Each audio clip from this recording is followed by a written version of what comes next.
Arti sebenarnya dari stoma adalah lubang.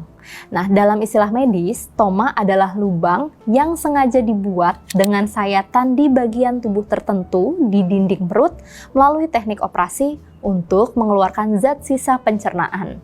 Zat sisa itu seperti feses, tinja, atau juga urin untuk dikeluarkan dari dalam tubuh.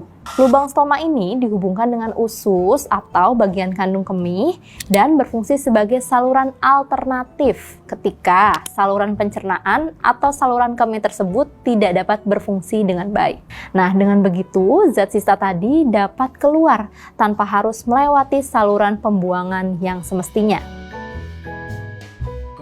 Stoma dibuat ketika organ tubuh yang ada di dalam proses pembuangan limbah tadi mengalami gangguan atau mengalami suatu penyakit tertentu, sehingga bagian organ tersebut harus disembuhkan atau bahkan harus diangkat sepenuhnya. Pembuatan stoma pada perut bisa bersifat sementara, bisa juga permanen ya, tergantung alasan atau tujuan dari pembuatannya itu. Nah, prosedur untuk pembuatan stoma ini hanya boleh dilakukan oleh dokter spesialis bedah.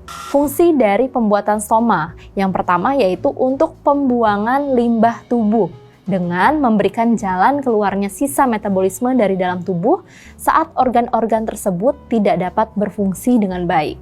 Yang kedua, mengurangi resiko dari komplikasi yang serius apabila sisa zat pembuangan atau sisa metabolisme tadi terjebak dalam tubuh dalam jangka waktu yang lama. Nah, bisa juga terjadi resiko infeksi atau keracunan jika zat sisa tadi tidak dikeluarkan. Yang ketiga, bisa meningkatkan kualitas hidup tentunya agar pasien bisa tetap menjalani aktivitas sehari-hari meskipun sedang mengalami gangguan pada sistem pencernaan atau saluran kemih.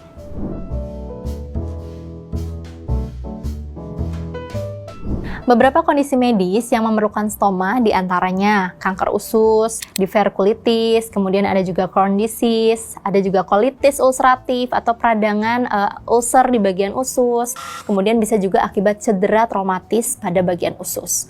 Fungsi utama dari stoma tadi tentunya agar zat pembuangan sisa metabolisme dikeluarkan dari tubuh ketika saluran pencernaan tadi tidak bisa secara normal melakukan fungsinya. Nah, organ yang sering terganggu untuk masalah pembuangan yaitu yang pertama adalah usus besar. Bisa dibuat kolostomi. Kemudian ada juga pada usus halus itu bisa dibuat ileostomi. Kemudian pada saluran kemih untuk pembuangan urinnya bisa dibuat dengan nama urostomi.